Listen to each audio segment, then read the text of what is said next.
I'm Andrea Goeglein, and welcome to this conversation as part of Books That Matter Revisited. I want you to know that today I have the opportunity of having Avil Beckford with me, who is the invisible mentor. And I was struck by an article that she wrote that was published in a magazine that I have no idea how it ended up in my inbox, called the Diversity Professional Digital Magazine. And for those of you who want to get a copy of that magazine, I will do my best to have a copy of it in the link in the description below. And also, as Avil and I speak, I will also make sure that you get some of the articles that she's written on our topic. So first and foremost, welcome, Avil. Thank you so much for doing this today. Thank you. And just for clarification, yes, I didn't write the article. Oh, that's right. I keep saying that. Monty Solomon wrote it. She interviewed me and Correct. She profiled me. Thank you so much for that correction, because I keep making that mistake, but I will in fact have her article linked below as best I can, and I think I know how to do it. That may be within my bandwidth, but thank you for that clarification, because it is very important that we make sure that everyone's work gets recognized. So tell everyone, before we start our conversation, where you're zooming in from.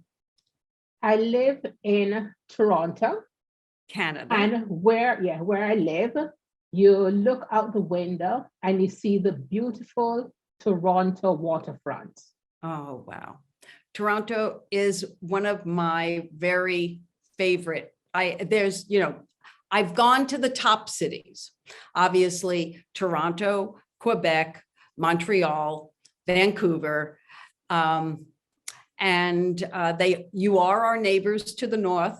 And many of us, like I make the mistake of thinking of us as one, and I know I'm not allowed to do that.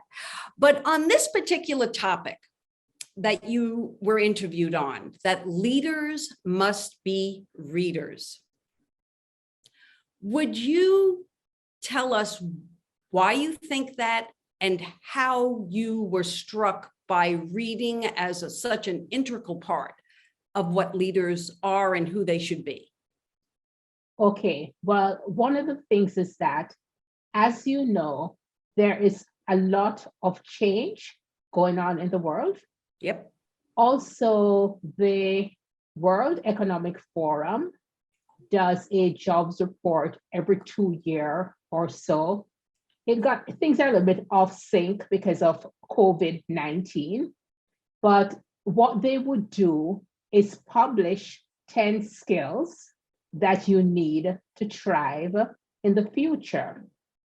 So there are skills that come on the list and there are skills that drop off the list. So we're in an environment where we have to be learning Agile. Yes.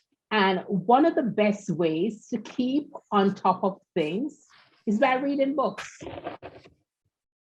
And they're all, models, different ways of doing things that happen. Right. So leaders have to stay on top of all this information. Mm-hmm. I will, excuse me one moment. I'll tell you that as a very young person in one of my first full-time jobs, I was given responsibility for reading all the weekly periodicals. Now, this is a way long time ago. It was 1974.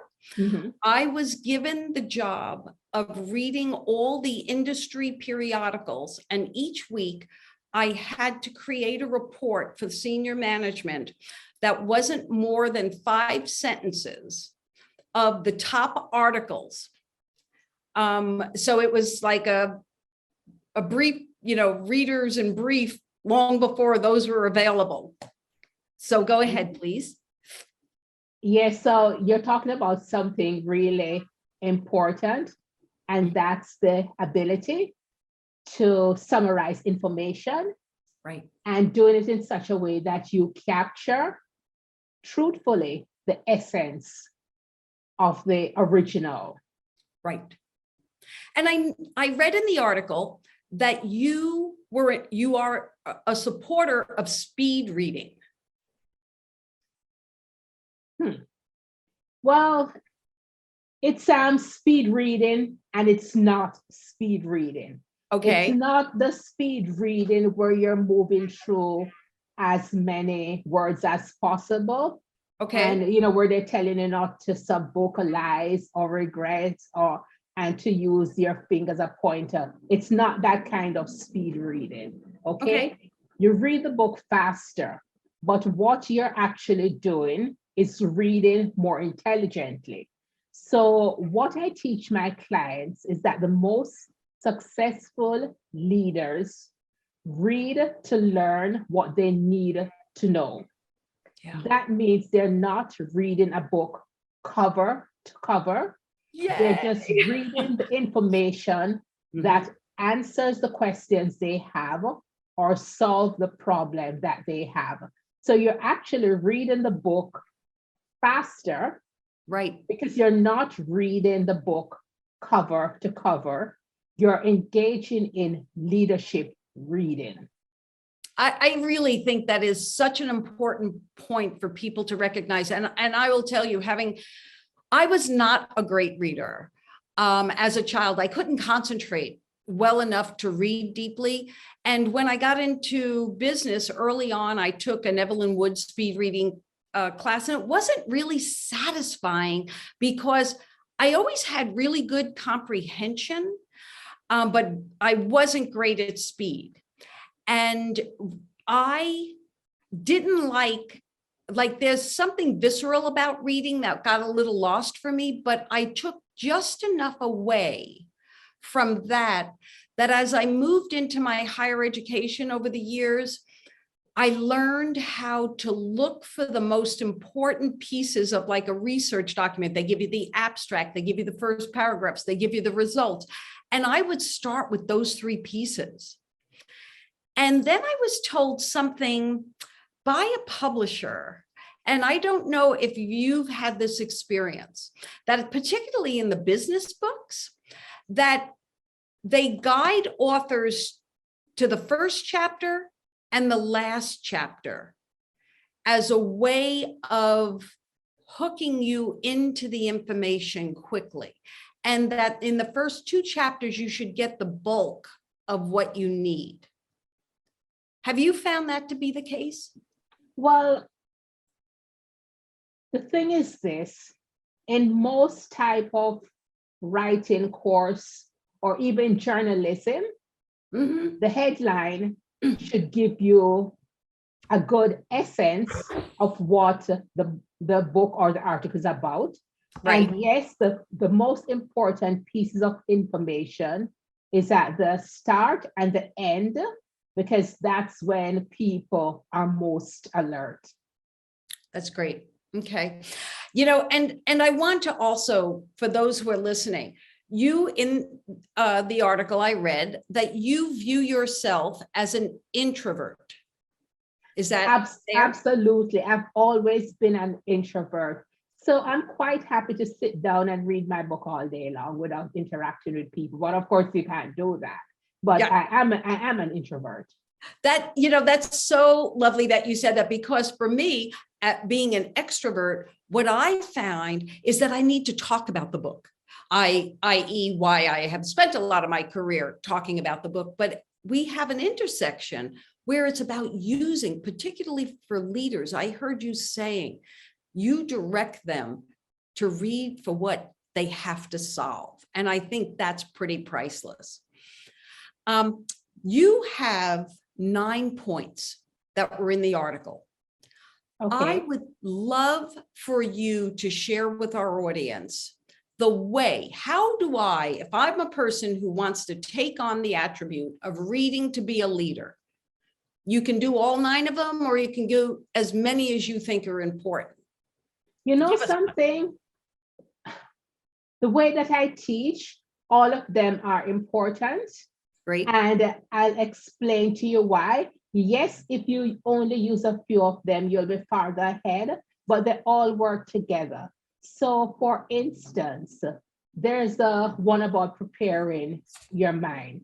Most Right. people don't do that, but before you read and before you do any kind of learning, you need to be in a relaxed yet alert brainwave state, which is alpha. Okay. So you want to be using both sides of the brain so you absorb a lot more of the information. Okay. So one of the ways that you prepare your mind is to do exercises that engage both sides of the brain. So you have exercises that are called brain gym. Oh, You can do a search on Google and you'll see some. So an example of a brain gym exercise is jumping jacks. oh, Okay. actually get yourself moving. Yeah. Okay. And these days also what's happening is that they have some apps. It's binaural beats audio. Okay. And that puts you in a state of flow that Okay. can also absorb the information. So what I have been doing is doing the jumping jacks, but also listening to the audio. So I've been testing a few of them, and the ones that I use the most, there is a website called brain.fm.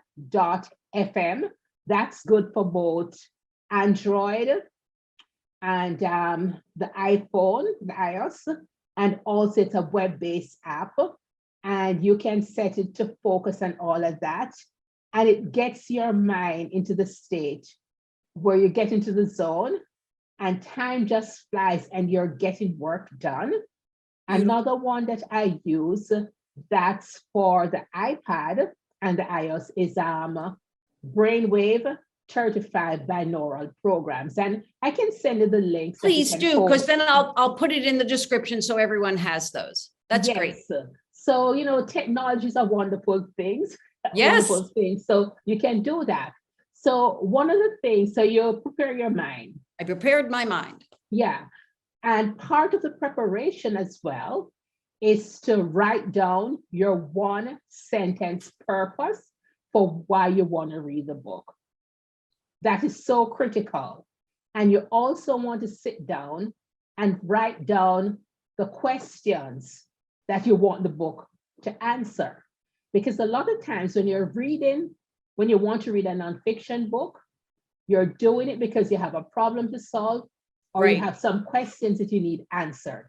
Or you have to do a presentation, you want to liven things up. Yes. You really don't want to read all 300 pages. No. So you want to write down the questions that you need the book to answer. Right. And I want to digress a little bit because this is important. Okay. So let's say you have this presentation to give on a certain topic. Okay.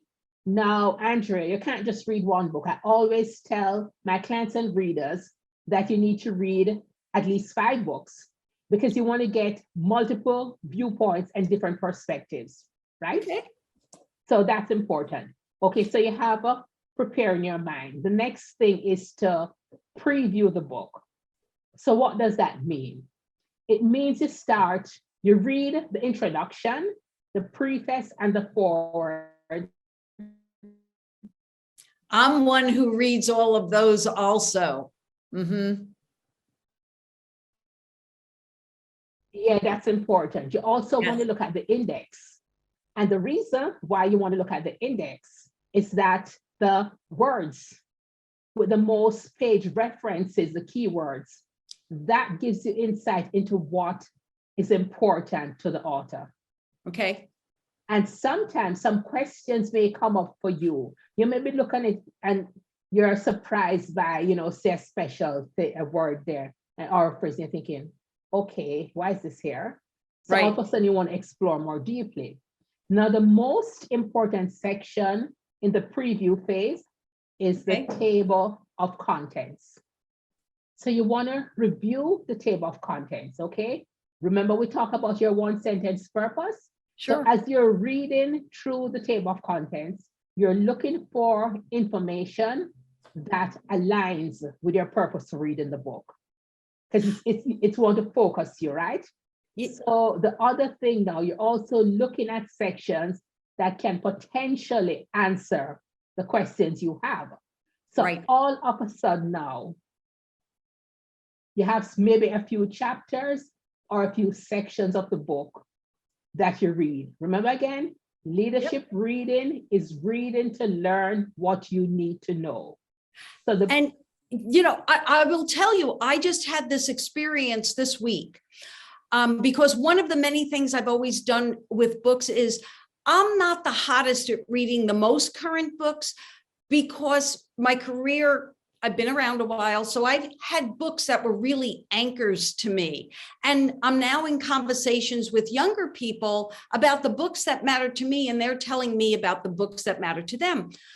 I was so struck by looking at the table of contents on 20 and 30-year-old books and to realize how much of what was written in those books, and just from reading the table of contents, would apply to where we all are now in what we appear to be this rapidly changing environment. And I really appreciate how much your point about reading the table of contents, because I just had that experience and I wouldn't have thought of that top of mind, but it was very much, I had a purpose in my head of why I was doing it.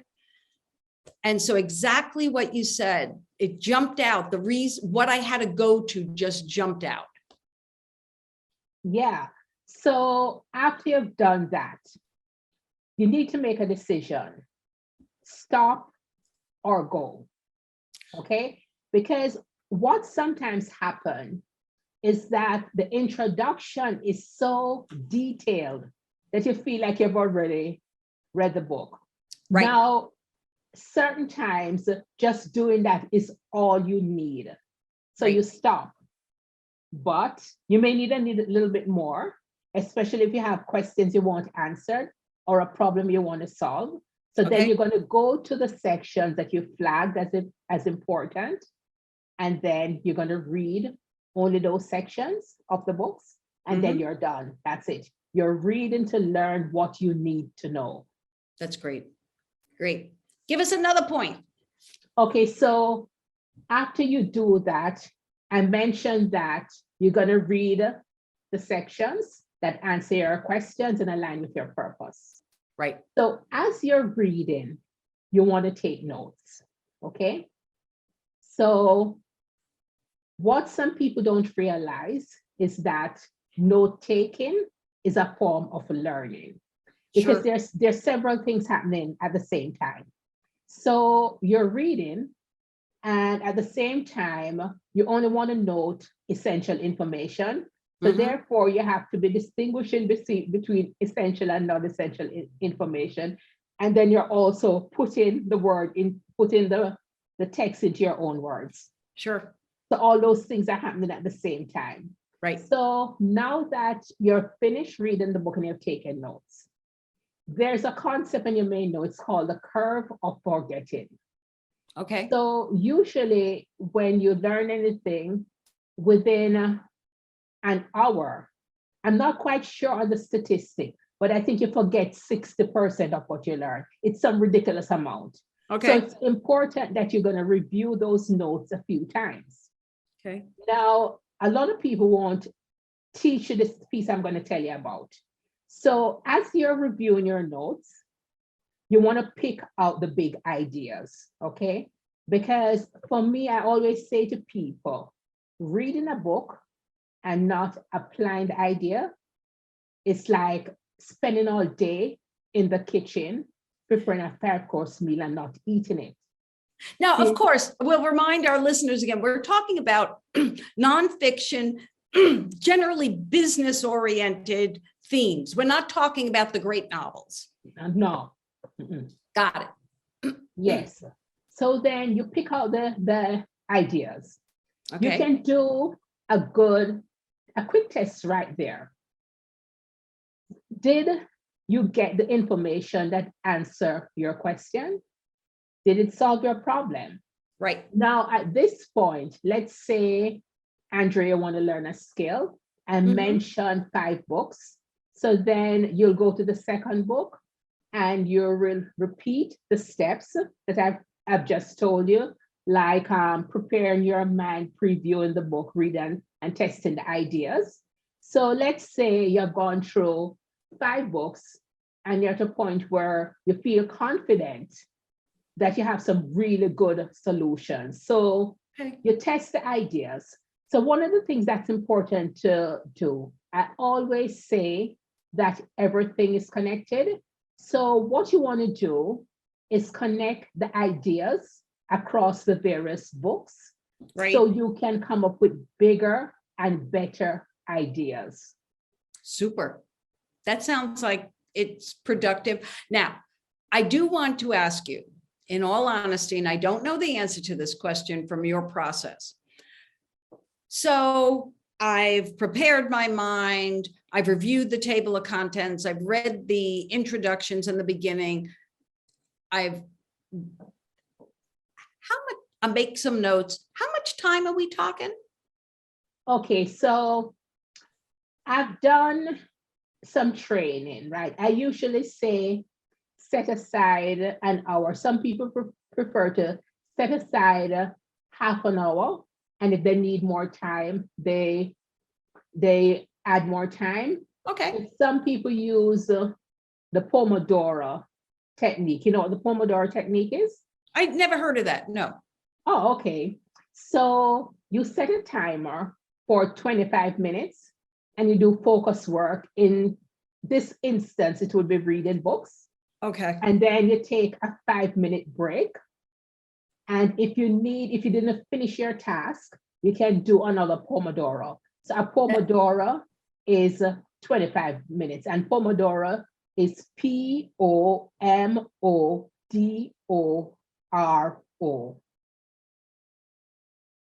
You know, it's interesting. That is a technique. That is one of the great things technology has allowed us. Having our phones be everything and always with us, I have taken on the habit of setting timers. When you think you don't have time to do something, I just set a timer for how much time I do have.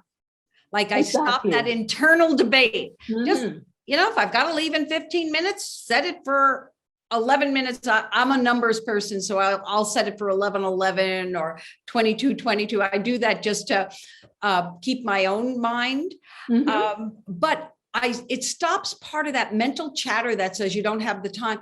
Rather, you should take a little bit of time and know that you're still going to make your other obligations. Exactly. My learning time is first thing in the morning. So I also set my timer on my phone for 1 hour, and I go through this. I go through the process. Yeah, that's great. And now, one of the things I do, and this is important for the listener, is I use a Excel, okay? Yep. So then the column heading, I would have the names of the different books. I would have the 5 ideas. And if the nonfiction book has some sort of model technique, I'll also have that. So then I'll have the columns with the books, and I'll have an extra column where I'm combining stuff. And one of the things I do is I also combine the techniques, because one book cannot give you everything you need, right? One book cannot cover everything.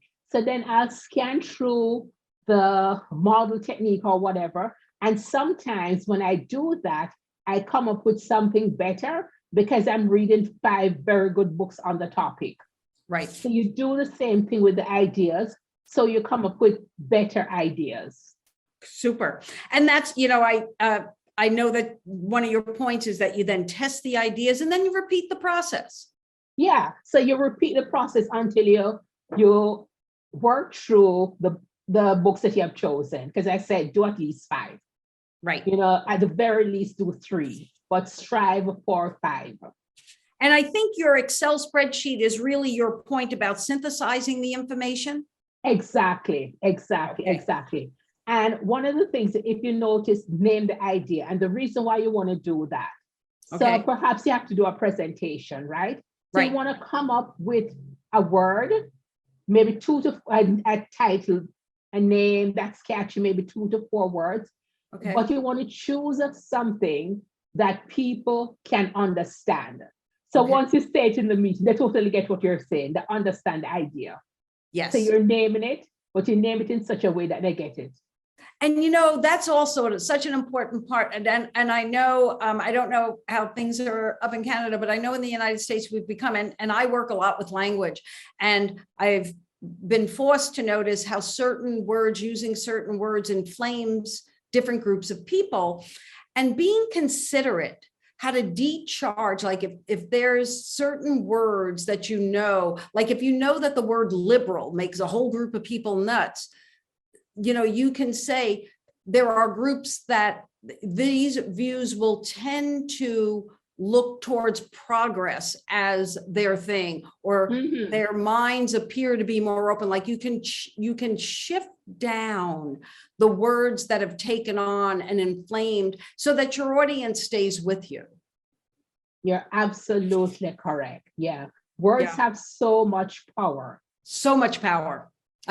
My entire world is about language, and it is amazing. And I fail at it a lot of the time because as an extrovert, my mouth goes into motion. You'd be a whole lot better because you'd be so much more thoughtful, and your process, shows that.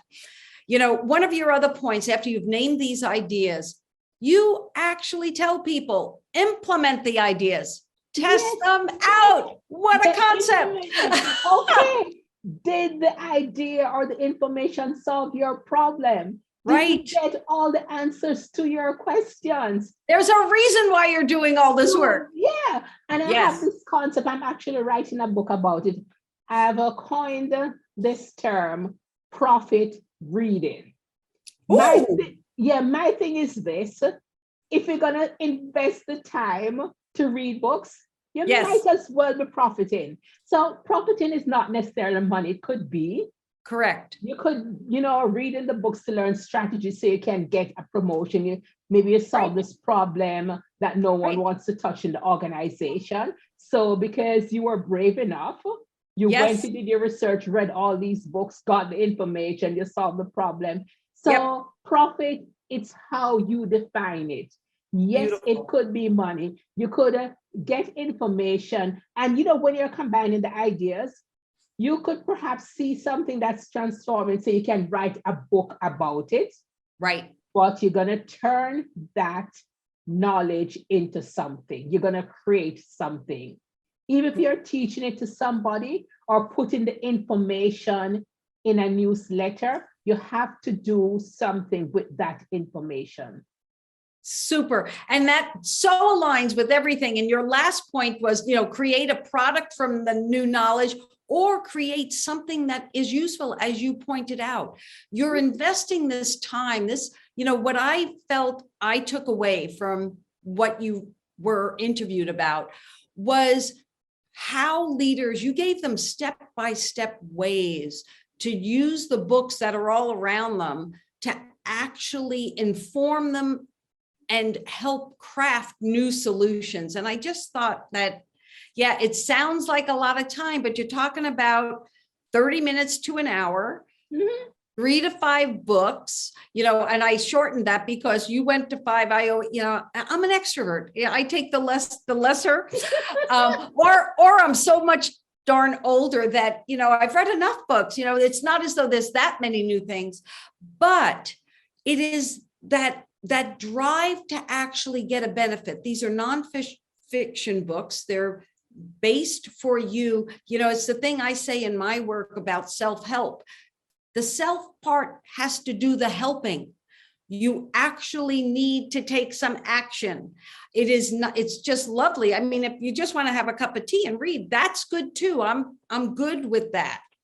But what we've been talking about is how does a leader really garner that information that they need to help keep expanding their minds, creating new thoughts and ways for themselves and the people they work with. Yes, and you just said something that's important. So, when you reach a certain point in your career, you're interested in being seen as a thought leader. So when you read in this fashion, you're going to see the things that other people miss.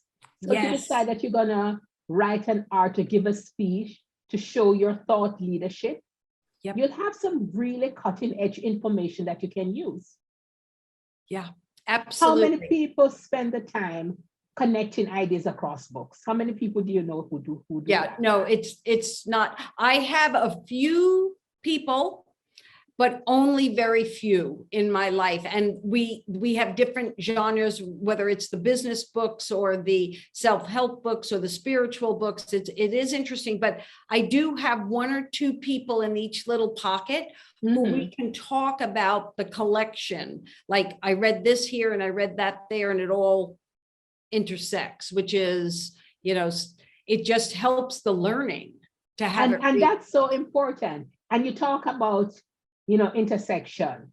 And another point I want to make is that I always say to people, don't stay in your silo of specialization. Correct. Okay? You're facing a problem. Right. The problem could have been solved in another industry. If you only read what's going on in your backyard, how are you going to discover those things? Correct. So you have to read books out. It could be on the same topic, but from a different industry, a different perspective. Yep. Thank you. And Avil, is there any other point you'd like to bring out? Because if not, I want to give you an opportunity to tell everyone about your company, the work that you do, and where they may find you. Okay, so I think I've actually covered the points that I just made. So Okay. I just want to re-emphasize Great. that when you're reading, have a reason for reading. And when you get information, don't just sit on it. Right. Do something with it to benefit Beautiful. yourself and to benefit humanity. There may be a problem out there, Yep. that this information can solve, a big world problem. Go for it. That's fabulous. Well, thank you. And tell our listeners and viewers how they can get in touch with you or where to find your work.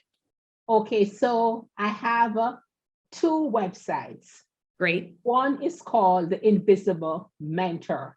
And Great. on that website, I do have the training for the leadership reading. Okay. And I also have another website. It's a little bit of a mouthful, but that's the domain name I could get.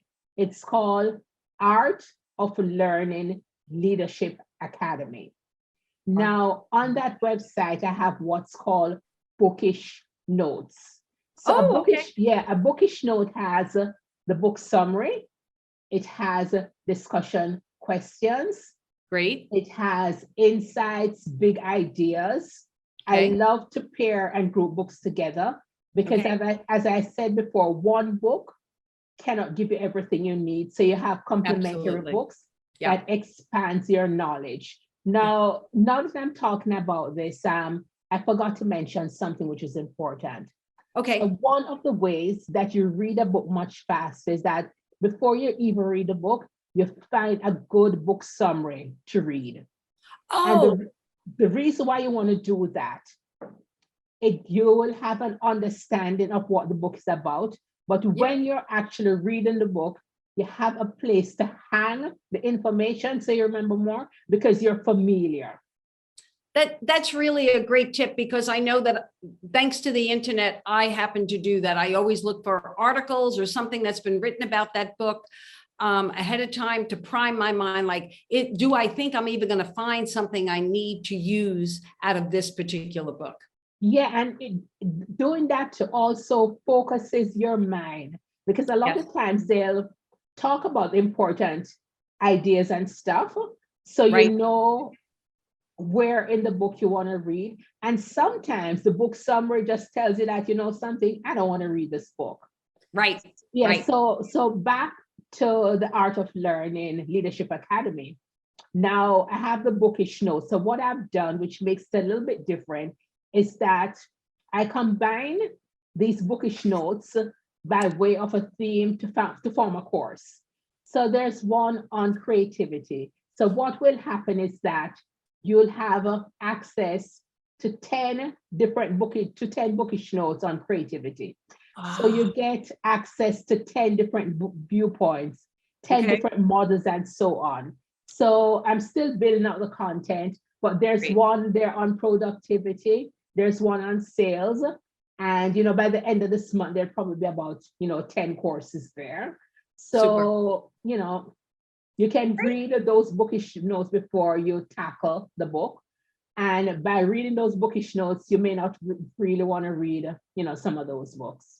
Great. Well, thank you for sharing all of that. And I want to thank you for the time that you've given me, Avil. And I will make sure that we have as many links in the description when this gets put up as possible so people can find you and find your work. I am Andrea Goeglein, and thank you so much for stopping by that Books That Matter Revisited. I hope that you found this information useful, and that if you did, let us know how you're actually using it and how books are enlivening your life. Thank you. Thank you so much, Andrea.